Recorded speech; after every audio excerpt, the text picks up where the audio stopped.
নমস্কাৰ, মই আজিজুল হক। আজি মই আহিছিলোঁ আমাৰ ড্ৰিম ব্ৰাঞ্চৰ যিটো আমাৰ লিকুইড কেম্প আছিলে। মই আজি ড্ৰিমত আহি পেলাই সিহঁতৰ লগত মানে সহযোগ কৰিছোঁ। কৰি পেলাই এতিয়া এটা কাষ্টমাৰ মই পালোঁ, মানে আমাৰ এক্সিষ্টিং কাষ্টমাৰ হয়। আমাৰ যিটো ড্ৰিম ব্ৰাঞ্চ তাৰপৰা এখেতে এখন এইটো লিকুইড এখন লৈছিলে।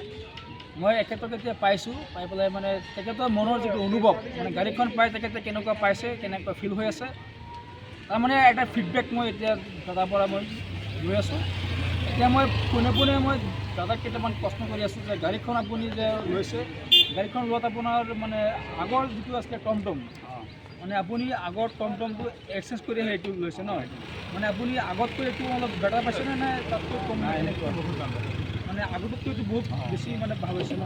আচ্ছা, আৰু যে আপুনি মানে গাড়ীখন যে চলাই আছে যে আপুনি কেনেকুৱা পাই আছে? অলপমান আৰাম পাই আছে নে? আৰাম পাইছোঁ, বহুত আৰাম পাই আছোঁ। মানে ইয়াত জাতকাটো মানে নাই, মানে যিটো চকে জাপানো ল'ব আছে, মানে ছাছপেনশ্যন আছে, মানে গাড়ীখন হেভি ৱাইট হয়। আচ্ছা, আপুনি মাইলেজটো কিমান পাই আছে? মাইলেজটো 130-40 এনেকুৱা দিছে। মাইলেজটো মানে 140 প্লাছে পাই আছে ন? মানে একবাৰ মানে আপুনি মানে যি এবাৰ চাৰ্জ কৰে মাইলেজটো 140 প্লাছ পাই আছে ন? চাৰ্জটো আপোনাৰ টমটমতকৈ সোনকালে হয়। সোনকালে হয়, মানে ফাৰ্ষ্ট চাৰ্জিং হয়। মানে ইতিমধ্যে আমাৰ দাদাৰ পৰা মই দাদাৰ যিটো অনুভৱ গাড়ীখন লৈ দাদা কেনেকুৱা পাইছিলে মই সেইটো গম পাইছোঁ যে একচুৱেলি দাদা গাড়ীখন লৈ বহুত সন্তুষ্ট হৈছে। মানে দাদাৰ আগৰ এটা আছিলে টমটম, সেই টমটমটো এক্সচেঞ্জ কৰিহে দাদা এইখন আমাৰ যিটো নেকি বিশ্ববিখ্যাত বাজাজ কোম্পানীৰ এক বেটাৰী ই ৰিক্সা বাজাজ ইভিটি এখন তেখেতে লৈছিলে। গাড়ীখন লৈ তেখেতে বহুত সন্তুষ্ট পাইছে আৰু গাড়ীখন চলাই তেখেতে বহুত কমফৰ্টেবল ফিল কৰি আছে।